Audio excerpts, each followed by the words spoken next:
Welcome back. Hurricane Ian devastating the Florida Gulf Coast as it heads towards South Carolina this morning. Businesses now seeing the full scope of the damage left behind as they now face a long and arduous rebuilding process. Joining me right now is JLL Senior Vice President and Florida Retail Lead, Justin Greider. Justin, it's good to have you this morning. Thanks very much for being here. Tell me about the impact as you see it. What has the storm done to commercial real estate in Florida? Yeah, so thanks, and really appreciate the opportunity to chat with you this morning, Maria. What we've seen is ahead of the storm, there's a lot of positives that happen. Again, more people out shopping and buying things than what you'd normally see, and so a great surge, again, particularly for the retailers out there. And then when the storm comes, obviously everything's shut down, and so we've got a definite negative there while people are unable to get into those stores. And right now we're in the period of recovery on the other end of that, where as those stores get reopened and are able to offer things to the customers again, they're in buying things to do cleanup, rebuilding, recovery, and getting life back to normal. I mean, the before and after pictures are incredible, Justin. We're looking now at some of the devastation in Fort Myers with all of the debris and building materials on the floor. What does Florida need to do to recover from these losses, and how much do you expect this is going to cost? Is this going to be the most expensive hurricane ever? Well, I think, to your first statement there, obviously there's been a lot of devastating damage, and, the first priority is making sure everybody's all right and that the first responders have been able to care for everybody that needs that and get to them out there.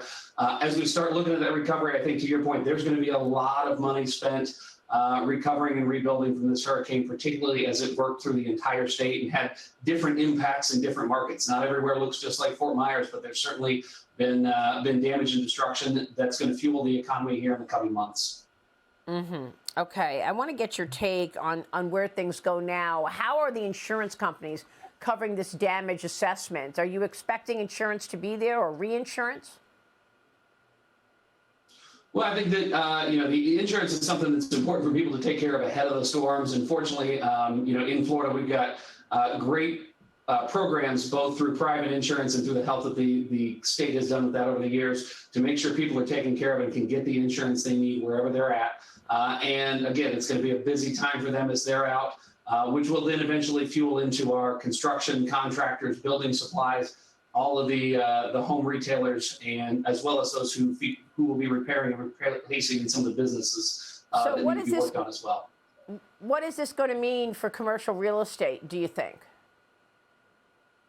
Well, the net impact for commercial should end up being positive. Again, it's a little bit of a negative right now while there's a pinch and a pressure here. But again, things continuing to drive the economy here in Florida. We've seen, despite hurricanes in the past, people continue moving to Florida. People continue to come on vacation to Florida, and those things really drive our market. The additional influx of work and activity that we're going to see as a follow-up to the hurricane over the next several months, again, should be a net positive as it moves through sort of all sectors of commercial real estate. We'll see it in the logistics and supply chain business. As I mentioned, we'll see it with a lot of the retailers that are out there. And again, really fueling into that entire business, which has already seen kind of record demand and performance in recent months. Dagan, jump in. I just want to point out, though, Justin, the Florida insurance market was already in a deep crisis before this storm hit. 6 insurers, private property insurers, have declared insolvency just in the last year. The state-run insurance fund of last resort has doubled the number of Floridians that it has to insure. I think the number is well north of 1 million policies now. People have lost their private insurance. Premiums, if they can get it, have been skyrocketing.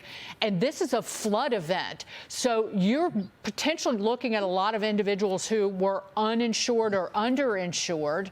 A lot of people, if you don't have a mortgage, they might not have flood insurance. And so it could wind up requiring a bailout by the federal flood insurance program for many, many people.